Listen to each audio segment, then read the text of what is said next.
The wind never stopped in West Texas. It came rolling off the cracked mesas, carrying dust sharp as glass and the faint scent of rust. Each gust dragged across the land like a rasp over bone dry, endless, and ancient. Maria Santos walked through it alone. Her boots were split at the seams, the leather bleached white by sun and salt. She had not eaten in 2 days, not properly, just a handful of beans in a memory of warmth. Her throat burned, not from hunger, but from the ache of something deeper, something she had tried not to name. The desert had a way of erasing people. Once Maria had been a cook, a good one, people said. Her food had filled the long tables of a small family ranch, the kind where laughter and work mixed like dust and sunlight. Then came the fire, the kind that eats everything, including reasons to stay. The house gone, the marriage gone, the land gone. Now, the only things she carried were a dented pot, a wooden spoon with her fingerprints worn into the handle, and a small cloth pouch of oregano, her mother's spice. Her mother used to say,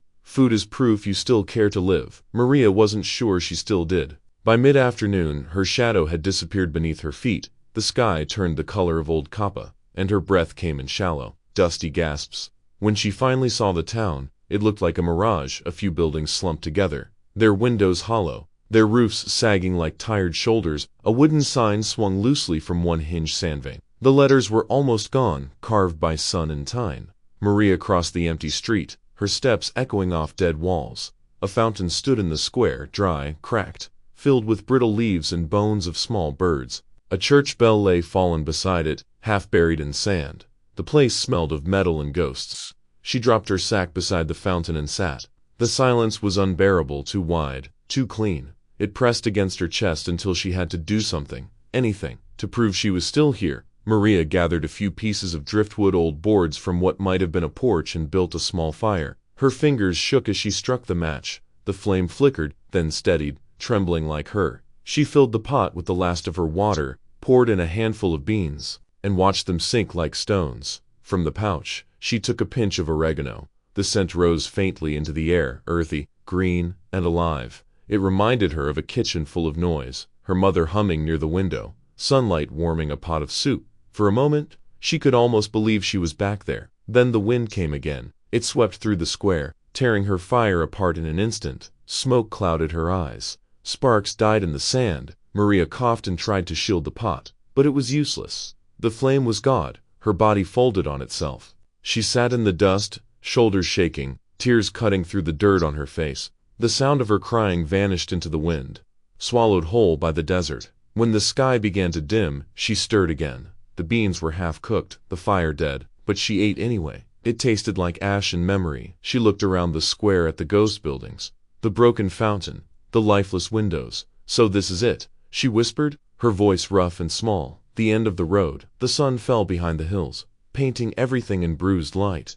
Shadows stretched long and thin, like they too were searching for a way out. Maria took the last of her water and poured it into the pot, washing the soot from its sides. She set the pot beside her and drew her knees close, staring at the horizon. For the first time in days, she let her thoughts drift, not to the fire that ruined a home, nor to the man who left, nor even to the mother buried far away, but to the simple act of starting again. She thought about how her mother's hands had moved when she cooked, slow, deliberate, tender. There had been something sacred in it, a quiet defiance against everything cruel in the world. Maybe that was what cooking really was, not about food, not even about survival, but about insisting that warmth still mattered. Maria reached for the pouch of oregano and held it to her nose. The scent had faded, but not disappeared. "Still here," she murmured. Night came quickly in the desert. The stars rose cold and clear, like pieces of broken glass scattered across the black. The wind softened. The silence deepened. Maria lay back against her sack, staring upward. Every star looked unreachable, but she counted them anyway because counting gave her something to do, something that still belonged to her. Somewhere in the distance, a coyote cried. She listened. It was a lonely sound, yes, but also proof that something else was alive out there, still fighting against the emptiness. She smiled weakly. "Guess it's not just me." Then, the camera would pull back. If this were a story on film, we would see her as a small figure in an ocean of sand, the last amber of light in a land long forgotten. Around her, the wind would move the dust in quiet circles, almost tenderly, as if the desert itself was whispering, "Keep going." And as the night swallowed San Viento whole, the faint smell of oregano still lingered, a promise, fragile but real, that hope had not yet burned away. When Maria woke, the world was pale and soundless. The fire she had built had long since turned to ash. A fine veil of sand had covered her pack, her boots, even her face. For a moment, she lay still, unsure if she was still alive or just another ghost swallowed by a San Viento. Then she heard it, a sound too human to belong to the wind. A cough, old, dry, but real. Maria sat up, shielding her eyes from the sun. Across the square, between two crumbling walls, stood a man. His shoulders were bent beneath a frayed poncho, his beard the color of bone. He held a stick that looked more like a memory of a cane than a real one. He watched her the way wild animals do, not out of fear, but disbelief. "You're real?" she asked, her voice hoarse. The old man chuckled softly. "Depends on the day." He limped closer, every step stirring up a puff of dust. When he reached the dead fountain, he looked down at the pot beside her. The beans hardened overnight, the smell faint but still there. "You cooked," he said. "Haven't smelled that in Lord, I don't even remember." Maria blinked, unsure what to say. "There's not much, just beans. Beans'll do." He sat beside her without asking, lowering himself with the slow precision of someone who had spent too many years alone. His name, she would learn, was Silas Boone, the last soul of San Viento. They ate in silence at first, trading the same spoon back and forth. The beans were cold, gritty with sand, but Silas chewed like it was a feast. He muttered, eyes half closed, "That smell, it's like home." He looked up at her, eyes suddenly bright. "You used to cook for the Merino Ranch, didn't you? Down south, near Eagle Pass." Maria's hand froze halfway to her mouth. "How do you know that?" Silas smiled, a slow, knowing smile that came from a place deeper than memory. "Word travels. Even out here, you made tamales with oregano in the masa. No one else does that." Maria looked away. "That was a long time ago." The old man shrugged. "Time's funny out here. It forgets people faster than they forget themselves." He took another bite, chewed thoughtfully, and said, "You've still got the touch, though. Food that tastes like someone cared." For a while, they just sat, two strangers surrounded by silence thick enough to hear the sand move. Silas began to talk, his voice rasping but warm, as if it had been waiting for someone to listen. He told her how San Viento used to be a small ranching town, a post office, a feed store, a church bell that rang every Sunday. Then the drought came, the wells dried, the cattle died, and the people left one by one. "I stayed," he said, "because I didn't know where else to go. My bones are too stubborn to start over." Maria stirred the pot absently, watching the dry beans scrape against metal. "Maybe stubborn's the only thing that keeps us alive." He laughed saltily. "Maybe." Then he leaned closer. "But there's one place that ain't dead yet.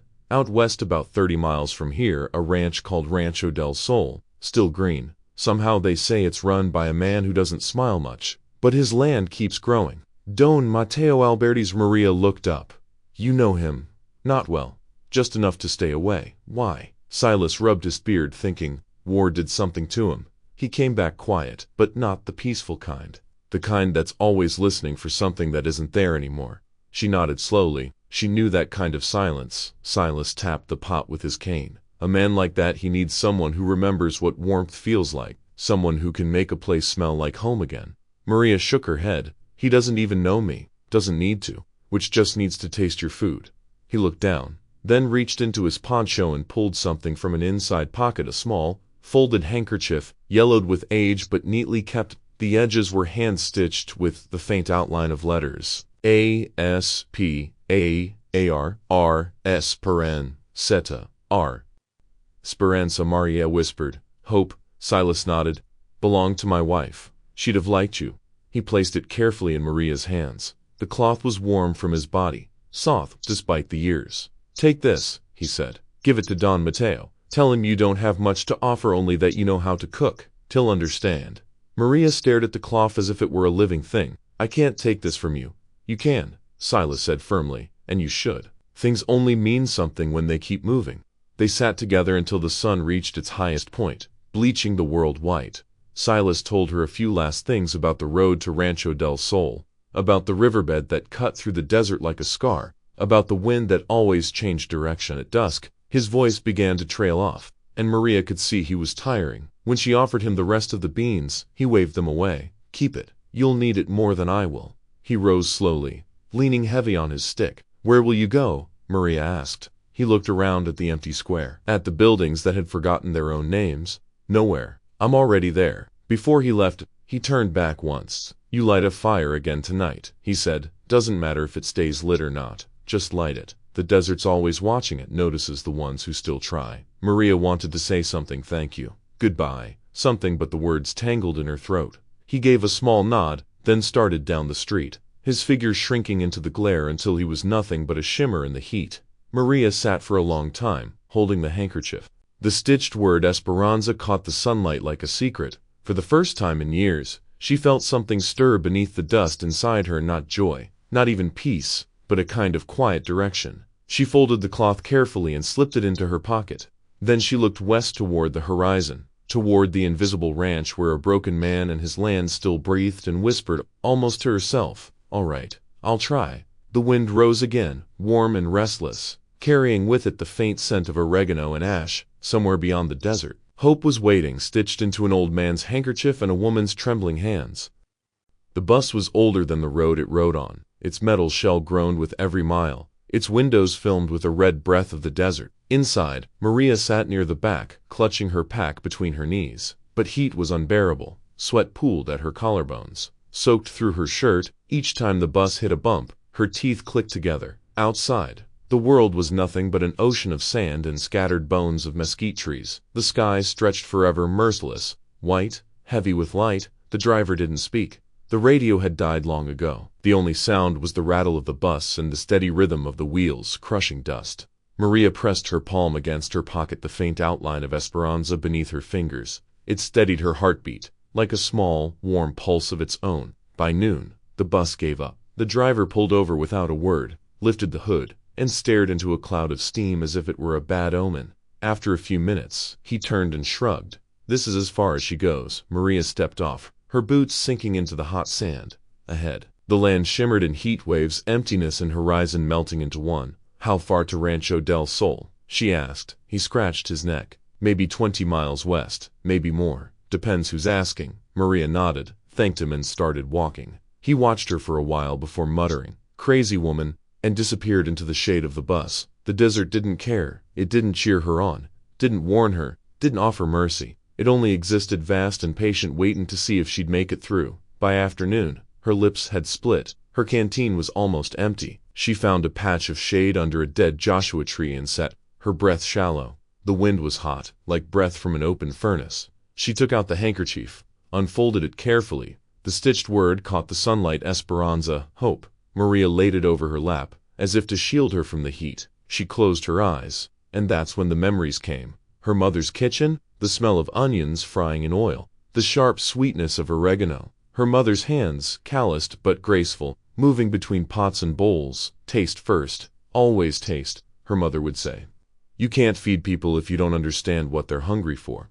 Then another voice, sharper, harder, her husband's. "Too much salt again. You'll never listen." The sound of a plate shattering against the wall, her breath catching in her chest. He had wanted control. She had wanted warmth. In the end, both were burned away when she left him. She had nothing but her apron and a few recipes in her head, and still, she never stopped cooking.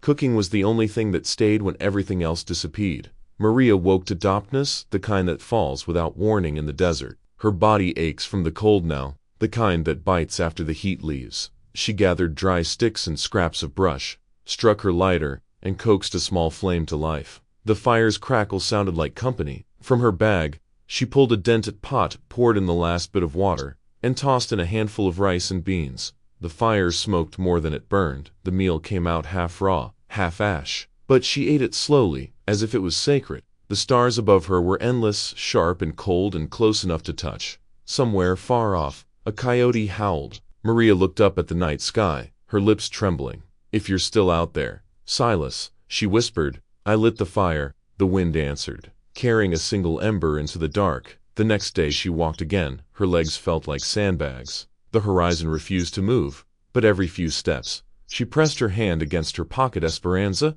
At noon, she stumbled upon an old road sign half buried in dust. The letters were worn away except for 2 words barely visible. Del Sol. She smiled weakly. "Still west," she murmured. The wind rose, whipping her hair across her face. Hours passed. The sun sank behind the hills, turning the sand gold, then red, then almost black. Her vision blurred. Her steps slowed. She wanted to stop, to lie down and let the desert have her. Then her hand brushed the cloth again. Esperanza, she thought of Silas's voice. Things only mean something when they keep moving, so she did. One step, then another. By the time the first lights appeared, she thought they were a mirage, a faint glow in the distance, like the desert itself had decided to breathe. As she got closer, the outline sharpened a wide iron gate, its arch carved with fading letters Rancho Del Sol. Behind it, fields stretched in the dim light, real green, not the illusion kind. She could smell life, damp earth, hey, and something faintly sweet. Maria gripped the gate and laughed, a sound half joy, half disbelief. She was shaking, covered in dust and sweat, but alive. The gate creaked as she pushed it open. Somewhere beyond, a dog barked deep, commanding. Then she saw it. A German shepherd standing on the path, fur golden under the last light of dusk. Its eyes locked on her, watchful but not hostile. She stopped, holding up her hands. "It's all right," she whispered. The dog didn't move. It simply stood there, as if judging whether she belonged to the living or the lost. After a moment, it turned and trotted toward the main house, a large, weather-worn ranch framed by olive trees and a faint smell of smoke from a chimney. Maria followed. When she reached the porch, the door opened. A man stood there, tall, shoulders broad, hair streaked with gray. His eyes were the kind that had seen too much and said very little. Behind him the shepherd sat, tail thumping once against the floor. Maria froze. "I'm looking for Don Mateo," she said softly. The man's gaze didn't waver. "You found him." For a heartbeat, neither spoke. The air between them was thick with dust, distance, and something unspoken. Finally, Maria reached into her pocket and pulled out the handkerchief. "I was told to give you this," she said, "from Silas Boone. He said I should tell you I have nothing valuable, only that I can cook." Mateo's eyes flickered a tiny crack in his stillness. He took the handkerchief, turning it over slowly in his rough hands. "Esperanza," he murmured. He looked back at her, his voice low. "Then you've come a long way for the right reason." Maria exhaled, her shoulders trembling with exhaustion and something close to relief. The door opened wider. Warm light spilled across the porch, golden against the night. "Come in," Mateo said quietly. "You can tell me the rest over supper." Maria stepped forward. Behind her, the desert wind sighed against the walls, as if closing a chapter ahead. The house glowed like a promise kept. For the first time in years, she didn't feel lost. The first thing Maria noticed about Don Mateo Alvarez wasn't his size, though he was tall, his frame broad and still powerful despite the gray in his hair. It was his silence. He carried it like a second skin, even when he moved, the way his boots pressed against the wooden floor, the way he lifted his coffee mug without looking. There was something deliberate, soldier-like, about him. Every motion measured, as if he had learned long ago that noise was a kind of weakness. Behind him sat Bear, a massive German shepherd, with dog fur and yellow eyes that seemed to see straight through her. His ears twitched at every breath Maria took. The room smelled of leather, smoke, and old pine. The only sounds were the slow ticking of a wall clock and the faint crackle of fire in the hearth. Don Mateo studied her for a long time before saying anything. "Silas Boone sent you," he said finally, his voice low, steady, and a little rough around the edges like gravel under water. Maria nodded. "He told me to give you this." She stepped forward and placed the folded handkerchief on the table between them. Mateo didn't touch it at first. He just stared at the stitched word Esperanza before lifting his eyes to her again. Bear stood up and growled softly. "Quiet," Mateo said. The single word came out calm but absolute, and the dog sat back down immediately, tail flicking once against the floor. Maria swallowed hard. "He said to tell you I have nothing valuable, only that I can cook." For a moment, something flickered behind Mateo's expression, recognition, maybe even pain, but it was gone before it could take shape. He picked up the handkerchief. "Silas was a good man," he said quietly. "Too soft for this world, but good." Then, looking up at her, "Why did you come all this way, Miss Santos?" She hesitated. The honest answer, because I had nowhere else to go, felt too fragile to say aloud. "I came to work," she said simply. Mateo nodded once. Slow. "I don't need anyone's pity. I need someone who knows how to work." Maria met his eyes. "So do I." The air between them shifted, not warmer, not softer, but real. He turned toward the window, where the evening light spilled across the fields like molten gold. "You'll stay in the small cabin near the stables," he said. "You'll start before dawn. Breakfast at 5, supper at 6. We don't waste food, time, or words here."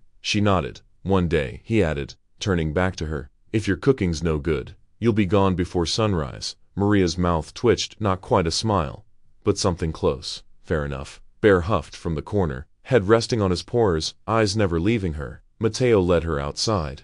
The ranch stretched wide under the fading sun, rolling fields of yellow grass, distant windmills creaking in rhythm with the wind. Cattle grazed near the fence line, their silhouettes painted black against the horizon. The air smelled of hay, dust, and the faint sweetness of mesquite. "This place was my father's," he said, his voice quieter now, almost to himself. "He built it after the war, said the land could heal what men could not." He paused, as if deciding whether to say more, then shook his head. "Didn't work out that way." Maria worked beside him, silent. She didn't ask what he meant. She already understood. Some wounds don't bleed anymore, but they never close. When they reached the small cabin, he stopped. "You'll find water in the pump behind the barn. If the pipes freeze, you fix it yourself." "Understood." He handed her a set of keys, old and rusted. "You can use the kitchen tomorrow morning. The main stove's temperamental. Start with something simple." "I will." He turned to go, but she stopped him. "Mr. Alvarez, thank you for the chance." Mateo looked at her, really looked at this time, the kind of look that weighs someone. Not with judgment, but curiosity. "Don't thank me yet," he said. "You haven't earned it." The cabin was small but clean. A narrow bed, a single window facing west, and a stove older than Maria. She dropped her pack on the floor and sat on the edge of the bed, exhaling for what felt like the first time in days. Through the thin walls, she could hear the distant bark of bear and the rhythm of hooves against dirt. She pulled the handkerchief from her pocket and laid it on the nightstand. Esperanza. Hope. For a moment, she let herself believe the word. Morning came early. The first sound was the rooster. The second was the wind. Maria woke before the sun, washed her face in cold water from the pump, and walked to the kitchen. The ranch house was still asleep. The kitchen smelled faintly of old grease and coffee. She opened cupboards, sparse supplies, but enough: flour, beans, eggs, salt, coffee. She tied her hair back, lit the stove, and began to work. Her hands moved from memory, not fast, not slow, just sure. The sound of the whisk, the sizzle of butter, the low kiss of water boiling. For a moment, she was back in her mother's kitchen again, when she plated the food: simple scrambled eggs with beans, black coffee, a small loaf of bread. The sun had just broken over the hills. Mateo appeared in the doorway, already dressed for work. His hat shadowed most of his face. "Smells like something," he said flatly. Maria nodded. "It's nothing fancy, just breakfast." He sat down, Bear lying at his feet, and began to eat. The silence stretched. Then, slowly, he set his fork down. "The eggs are overdone," he said, "but the bread, that's good." Maria hid a small smile. "I'll take that as half a compliment." "Don't. You're not hired yet?" He rose, grabbed his hat, and walked to the door. "You've got until sunset to prove you belong here, Miss Santos." "I understand." Mateo paused before stepping out. "And if Bear growls, ignore him. He doesn't like anyone." Maria glanced down at the shepherd, who was watching her with unblinking eyes. "I've met worse." For the first time, something almost like amusement crossed Mateo's face. "Maybe you have," he said, then disappeared into the morning light. Maria turned back to the kitchen, rolled up her sleeves, and began cleaning. The stove hissed, the dust glowed in the sunlight, and the day stretched ahead, uncertain, difficult, but hers. Out by the barn, Bear barked once, short and sharp, as if to remind her that this was not a home yet, just a chance. Maria smiled faintly, whispering to herself, "Then let's make it count." The kitchen of Rancho Del Sol looked like it hadn't been touched in years. Dust blanketed the countess, rust gnawed at every knife and pan, and the old wood stove stood like a forgotten relic of a war long past. When Maria stepped inside, she felt as though she had entered the bones of a memory, something broken, but still alive beneath the surface. She set her bag down, exhaled, and began to work. The water from the faucet ran brown at first. She let it flow until it cleared, then scrubbed the sink with soap she'd brought from her own bundle. The knives clinked, the pot screeched, and for a moment, the air smelled of steel and vinegar instead of dust and loneliness. Bear, the German shepherd, lay by the door watching her every move. His amber eyes followed her hands as if judging whether she belonged here. When she reached for the broom, he lifted his head slightly, ears twitching. "You're not the boss here," she muttered under her breath. Sweeping around him, from outside, through the screen door, she could sense Don Mateo Alvarez standing on the porch. The wooden boards creaked once beneath his boots. He didn't speak, but she could feel the weight of his presence like a shadow carved out of silence. She wondered what kind of man could live out here, miles away from anyone, a man who carried the stillness of the desert in his bones. The stove gave her the next challenge. Its door was bent. The flue barely opened. When she finally managed to coax a few flames out of the kindling, the fire sputtered, almost mocking her. Sweat gathered at her temple. "Come on," she whispered, feeding the flames scraps of paper, whispering to them like she used to whisper to her mother's stove back home. Then, for a brief second, the fire caught. The light flickered against the cracked tiles, dancing on the walls like fragile ghosts. Maria stood back, breathing hard. Her hands trembled, half from exhaustion, half from something deeper, fear, maybe, or hope. Bear's ears perked. He walked closer, sniffed the air, then settled near the stove. The warmth drew him in, and for the first time, Maria saw something soft in his eyes: approval, or at least, tolerance. She smiled faintly. "Guess you're staying for dinner too, or?" Hours passed. The scent of pinto beans simmering with oregano filled the air, a scent that belonged to another life. Maria found herself humming as she chopped onions, her movements steadying outside. The sun sank behind the ridge, painting everything in a copper haze. When the stew thickened, she baked cornbread over the open flame, just like her mother taught her in the cramped kitchen of their childhood home. For a moment, she could almost hear her mother's voice. "Cook like you're telling someone you love them even if no one's there to listen." The pot began to boil over. Startled, Maria lunged forward, trying to grab it, but her hand slipped. The heavy pot tipped, and boiling stew splashed across the floor. Bear barked sharply, lunging back as if to protect her. But his sudden movement startled her even more. She fell to her knees, heart pounding. "Stop, I'm fine," she cried out, shaking. Then came the low, calm voice from the doorway. "Sit down." For a second, she didn't know if he was talking to her or to the dog. Bear froze mid-step. Maria stayed still. Mateo entered the kitchen, his boots crunching on spilled beans and ashes. His face was unreadable, sun-worn, stoic, without a word. He picked up the pot, rinsed it, and placed it back on the stove. Then he handed her a towel. "Try again," he said quietly. No anger, no pity, just a command. Maria swallowed hard, took the towel, and nodded. When the second batch was ready, the moon had already climbed high. They sat on opposite ends of the wooden table, Bear resting between them. The only sound was the faint ticking of the old clock on the wall. Maria watched as Mateo lifted the spoon, tasted the beans, and chewed slowly. His face remained still. The silence stretched so long that she began to regret staying. Then, without looking up, he said, "Oregano? My grandmother used to use that." Maria blinked. "It's all I had left." He nodded once, still not meeting her gaze. "It's enough." Minutes passed before he finally set the spoon down and looked directly at her. His eyes were tired, but not cruel. They were the kind of eyes that had seen too much and decided to speak only when necessary. "You can stay," he said, "one day at a time." Maria didn't smile, didn't cry. She simply whispered, "Thank you." Mateo stood, brushed the crumbs from his hand, and walked toward the door. As he passed Bear, he gave a single tap to his shoulder. "Watch her," he said softly. Bear's tail moved once in a slow, deliberate wag. When the door closed, Maria sat alone with her thoughts. The room was still filled with the faint smell of beans and smoke. She touched the embroidered word on the handkerchief folded in her apron pocket: Esperanza, hope. For the first time in a long while, the fire inside her didn't feel like it was burning her from within. It felt like it might keep her warm. Outside, the wind howled across the desert plains, but in the old kitchen of Rancho Del Sol, the first fire had been lit.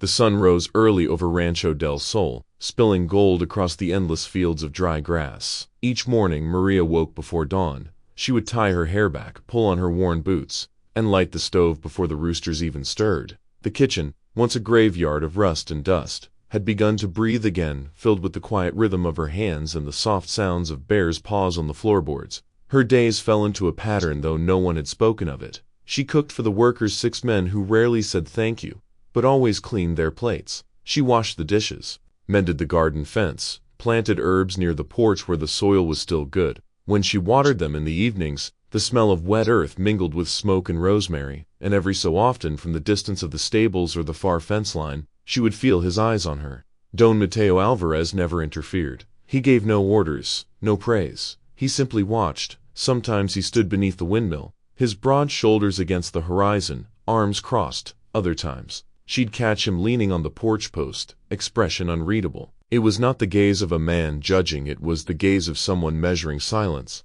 Bear had grown used to her. The once guarded shepherd now followed her around the kitchen, laying down close enough to catch the warmth of the fire. When she chopped vegetables, he watched her hands. When she washed the dishes, he rested his head on his paws. One morning, Maria dropped a slice of cornbread by accident. Go ahead, she said softly. Bear looked at her, hesitated, then took it gently from the floor. That's our little secret. She smiled. From the doorway she heard the faint sound of boots. Mateo stood there, arms crossed, his hat shadowing his eyes. You're spoiling him, he said, his voice low, almost amused. Maybe he's just hungry, she replied without turning round. Or maybe you are, he said, and walked away. She froze for a moment, unsure if it was a kindness or a warning. Days turned into weeks. The desert wind carried dust across the fields, and with it the faint scent of rain that never came. Maria began to notice the small things.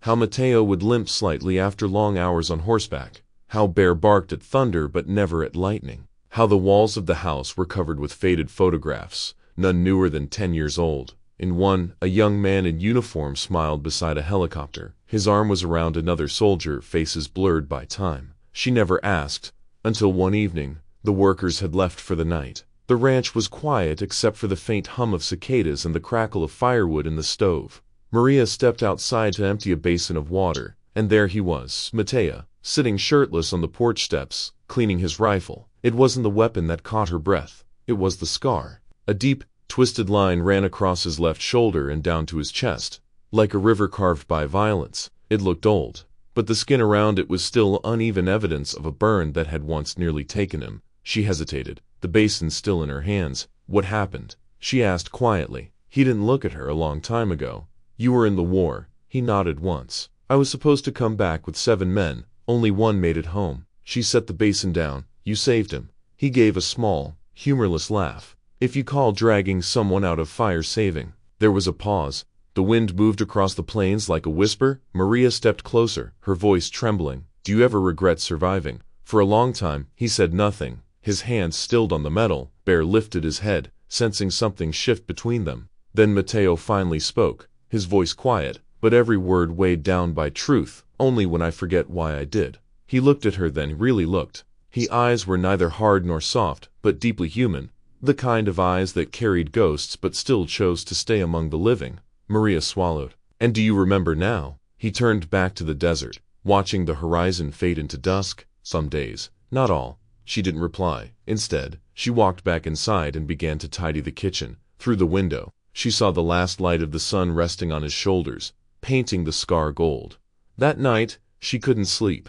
The sound of Bear's breathing by her door was steady, like a metronome for her thoughts. She thought of her own scars, the ones people couldn't see. Her mother's voice, the fire that took her home, the man who once called her wife, and then called her nothing. Everyone carried something that didn't heal the way it should. Maybe that's what this ranch was, a place for the broken to work quietly until they remembered why they were still alive. In the days that followed, she spoke even less, and so did he, but the silence between them had changed. It no longer felt like distance. It felt like understanding. One evening while she was cooking, Mateo passed behind her and stopped at the doorway. You fixed the garden, he said. She nodded. The soil was still good under the weeds. He looked at her for a long moment, then said, almost to himself, so are some people. Then he turned and left before she could answer. Bear wagged his tail and came to rest near her feet again. Maria smiled faintly, stirring the pot on the stove. Outside, the sun bled into the horizon.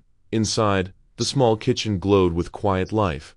They still didn't speak much, but the silence was no longer empty. It was full of something fragile, like the first signs of spring in a land that had forgotten what green looked like. The wind came without warning. One moment, the air above Rancho Del Sol was still and shimmering beneath the afternoon sun. The next, the sky darkened, the horizon turning into a wall of swirling dust. Maria was hanging sheets on the line when she saw it, like the desert itself was rising up in anger. Bear, she shouted. The dog was already barking, running toward the barn. By the time she reached the door, the wind hit, sand scraped her face, stinging her skin like 1,000 needles. She stumbled inside, slamming the wooden door shut just as the storm roared past.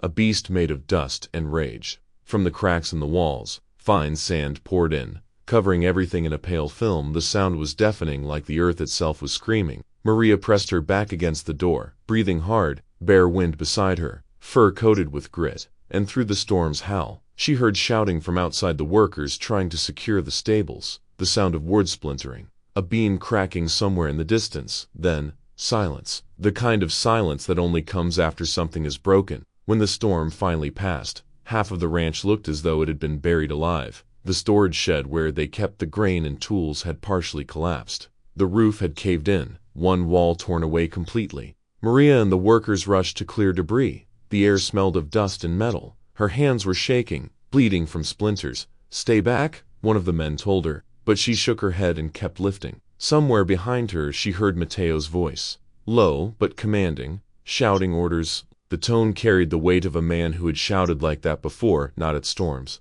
but at war. When the last of the debris was cleared, she finally sat down, her knees trembling, a shallow cut traced across her temple where a piece of wood had struck her. "You're bleeding," someone said. "I'm fine," she murmured, pressing a cloth to her head. "We need to cook something for them. They've worked all day." By evening, the kitchen was a battlefield of its own, covered in dust and broken jars. Maria's hair clung to her skin, her arms sore from lifting, but she stood before the cold stove, trying to coax flame from damp kindling it wouldn't catch. The matches burned out one after another. Her hands shook so badly that she dropped the last box onto the floor. "Come on," she whispered, voice breaking. "Not tonight, please. Not tonight." Behind her the door creaked open. Mateo stepped in, covered in dust, eyes red from sand. He stood for a moment, saying nothing, then, without a word, he crouched beside the stove. "Move," he said quietly. She stepped back. He took the matches, built the wood differently, stacking it like a small shelter. His hands moved slow, precise, like someone remembering an old ritual. When the first flame flicked to life, he didn't smile. He just exhaled, long and low. Maria watched him. The firelight danced on his face, and for a moment, she didn't see the stoic rancher. She saw the soldier, the man who had once crouched in another kind of ruin, surrounded by dust and smoke. "What are you thinking about?" she asked softly. He didn't look up. "The smell." "What smell?" He paused. "Burning metal, diesel, ash, salt. The kind that stays in your mouth for days." Maria said nothing. She knew that tone, the way people speak when their mind is somewhere far away, trapped in a place time can't quite reach. He continued, almost to himself. "There was a night like this. A storm hit the desert outside Kandahar. The sky turned black. We couldn't see our own hands. One of my men, he was only 20, kept calling for his mother through the wind. His voice cracked, barely noticeable but enough for her to feel it. I told him to stay awake," he said, but he didn't. Silence filled the kitchen again. But this time it wasn't empty. It was full of ghosts. Maria knelt beside him, her hand brushing lightly against his arm. "You did what you could," she said. He finally looked at her, eyes hollow but alive. "I didn't do enough. No one ever does," she whispered. "That's how we survive. We forgive ourselves for the things we couldn't save." The fire caught stronger now, filling the small room with warmth. The light flickered across their faces, painting them in gold and shadow. Mateo reached for a pot, filled it with beans and water, then handed it to her. "Finish it," he said. They worked side by side in silence, him slicing bread, her stirring the pot. Bear lay between them, eyes half closed, tail flicking lazily outside. The storm still howled faintly in the distance, but inside, the only sound was the slow simmer of the stew and the steady rhythm of their breathing. Maria glanced at him once, quietly. His hands, rough and scarred, moved carefully, almost tenderly as he cleaned the edge of the counter. There was something in that moment, small, fragile, but real, a kind of life that existed only in the ordinary. The sound of a spoon scraping a pot, the faint crackle of fire, the nearness of another heartbeat in the same room. When the stew was ready, Mateo tasted it first. The salt was just right. "Good," he said simply. Maria smiled faintly. "It's better when you help." He gave a short, dry laugh, the kind that sounded like it hadn't been used in years. They ate quietly. The storm outside began to fade, leaving the desert wrapped in a deep, clean silence. At one point, Maria reached for the pot, her sleeve brushing his hand. Neither of them moved away. He looked at her and then at the fire. "You remind me of something I used to know," he said. "What's that?" "The reason people build things instead of destroying them." She didn't know how to answer, so she just looked at him, and in the glow of the fire, she thought she saw what he meant. The world outside might always be ash and salt, but here, in this small circle of light, there was warmth, there was food, there was breath, there was life. The morning began in quiet gold. The sun stretched over Rancho Del Sol, brushing the fields with warmth. Maria was at the stove, slicing onions for breakfast. The smell of earth and coffee mingled in the air. Outside, the lowing of cattle carried across the pasture, a rhythm she had grown to love. But then came the bark, Sharp, urgent, Maria froze, knife in midair. She turned toward the open window just in time to hear another bark, this one followed by a terrified cry. A cat's cry, bet, she whispered, already running. The sound led her past the stable, through the field, to the old stone well near the western fence line, something the workers rarely went near anymore. The air there felt cooler, haunted by the ghost of forgotten water. Bear, she called again, and then she saw him half covered in dust, paws braced against the edge of the well. Beneath him, the faint bleating of a trapped calf echoed up from the dark. Oh God, Maria gasped. The rope tied to the bucket had long since frayed, but Bear had wedged himself between the rocks, using his weight to keep the frightened calf from falling deeper. He barked once, a desperate guttural sound, then whined as his paws slipped on the crumbling edge. Don't move, Maria cried, running to him. The stones were slick with morning dew and sand. She grabbed an old plank from nearby and slid it under his front paws. Hold on, boy, just hold on. Her hands burned as she pulled at the rope, lowering herself enough to grab the calf's small leg. It kicked weakly, eyes wide in panic. With Bear's weight holding steady, she managed to guide it upward, inch by inch, until the animal scrambled free, bleeding and trembling. But Bear didn't move. Bear, her voice cracked. He whimpered once and slumped onto the ground. His front paw twisted at an unnatural angle. By the time Don Mateo arrived, summoned by the shouting Maria was kneeling beside the dog, her hands shaking. What happened? He saved the cough, she said breathlessly. The well, he nearly fell in with it. Mateo crouched down, examining the wound. His face was hard, but his eyes betrayed him.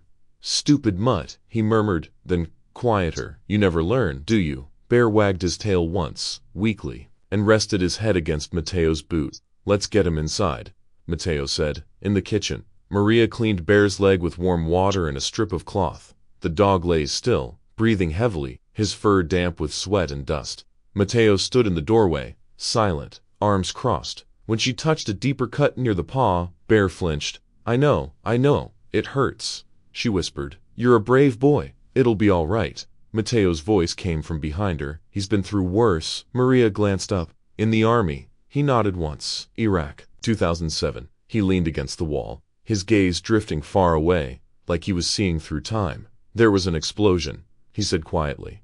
Improvised bomb took out our convoy. We were pinned down under what was left of a Humvee, smoke everywhere. Couldn't breathe. Bear was trained to pull wounded men out. He came back twice. The second time, he dragged me by the vest, pulled until I was clear. He looked down at the dog. I never asked him to, but he did it anyway. Maria kept wrapping the bandage, her movements tender. He saved your life. Mateo's jaw tightened. Yeah, and after that he wouldn't leave my side. Not once, not even when we buried the others. The kitchen grew still, the silence broken only by Bear's uneven breathing. Maria sat back, resting her hands on her knees. Then you owe him a new life, she said softly. Mateo looked at her, eyes narrowing slightly. What do you mean? You said he pulled you out of the fire, she replied. Maybe it's your turn to pull him out of whatever's left. A life of ghosts, dust, loneliness. He gave a dry, humorless laugh. You sound like you've done that before. I'm still learning, she said. Bear stirred, his tail thumping faintly against the floor. Maria brushed his fur gently, her fingers tracing the lines of muscle beneath. He's strong, he'll heal,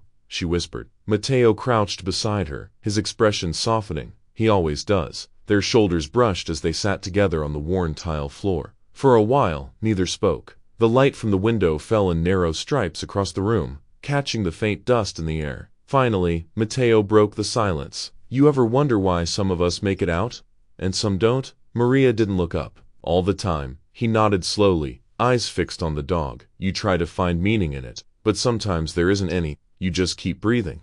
She turned toward him. Maybe that is the meaning. You keep breathing long enough for something good to find you. He met her gaze, and for the first time since she'd known him, he smiled, a small, weary, real smile. You think this place counts as something good? He asked. Maria looked around the cracked tiles, the faded curtains, the quiet dog between them. It's a start.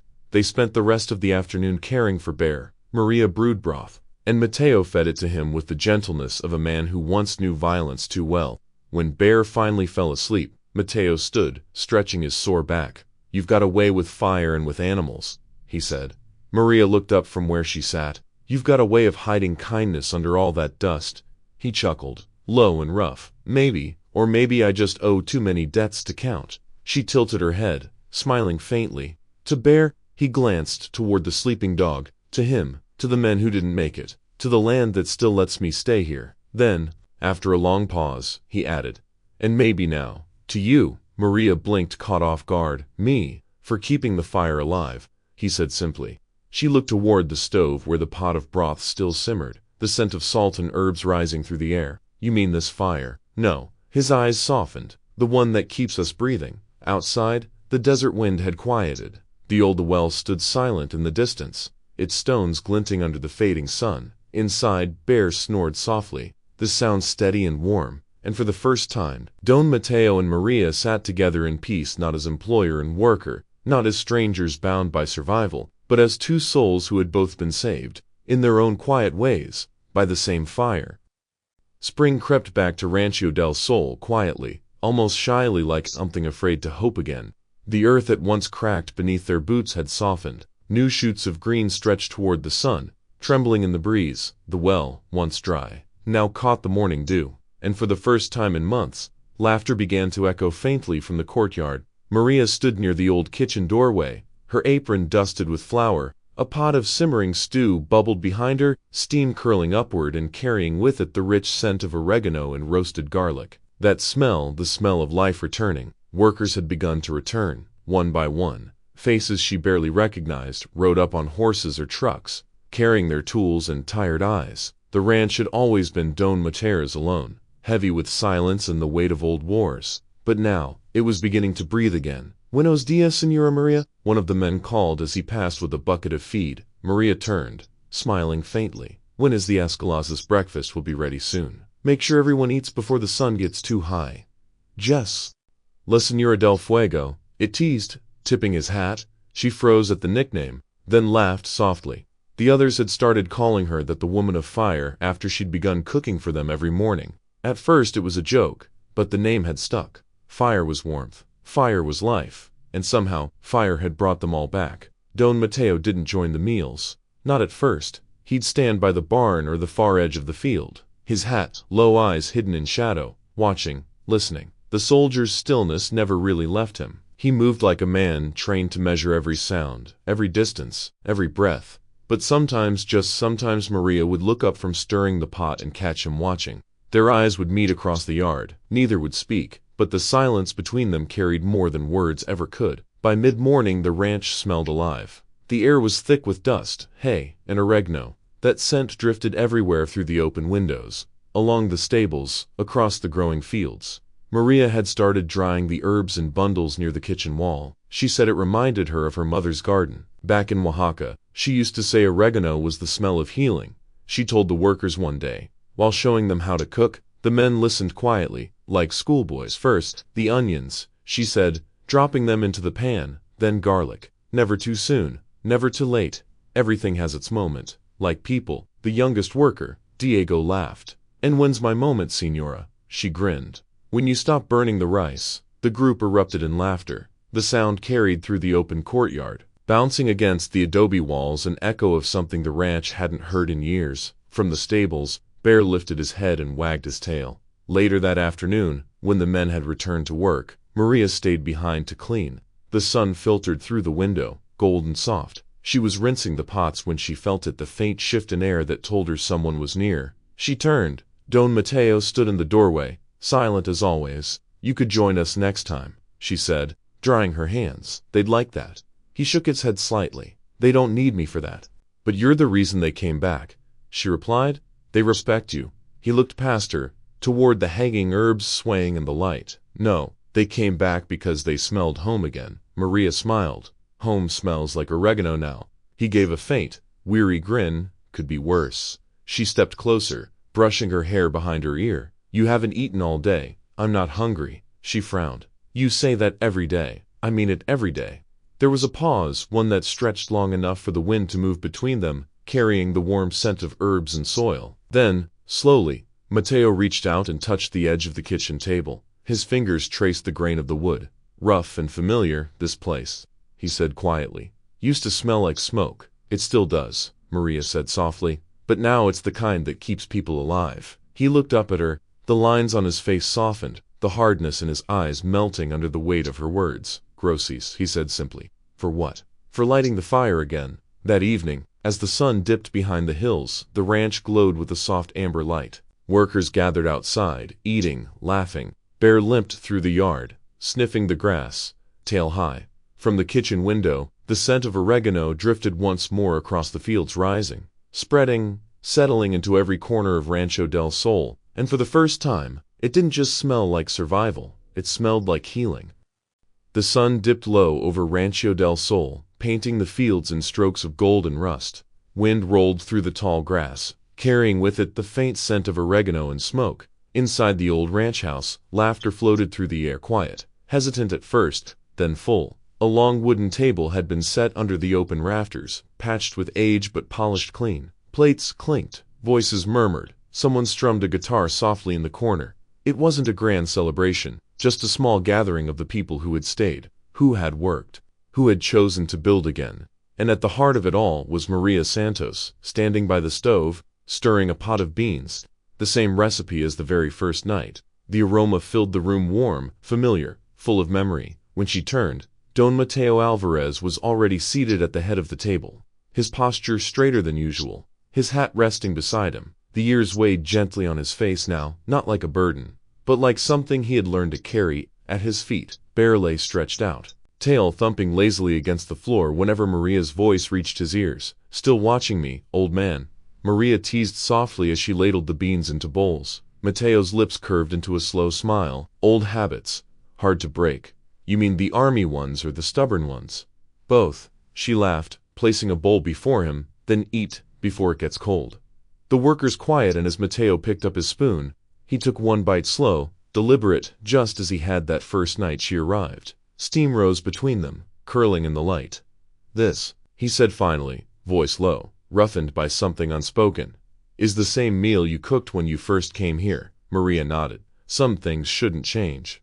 He looked around the table at the men and women sharing food, at the flickering lamplight, at the dog sleeping peacefully by his boots. Then he looked back at her. "I used to think surviving was punishment," he said, "waking up every morning, breathing when others didn't." The words hung heavy. The room stilled. He set his spoon down, staring into the bowl as though it held the truth of everything he'd carried. But now he drew a slow breath. "Now I think maybe God was just giving me another chance. Not to fight again, not to lead, but to cook one last meal the right way." Maria met his eyes, steady, calm, full of something soft. "There's no last meal, Mateo," she said.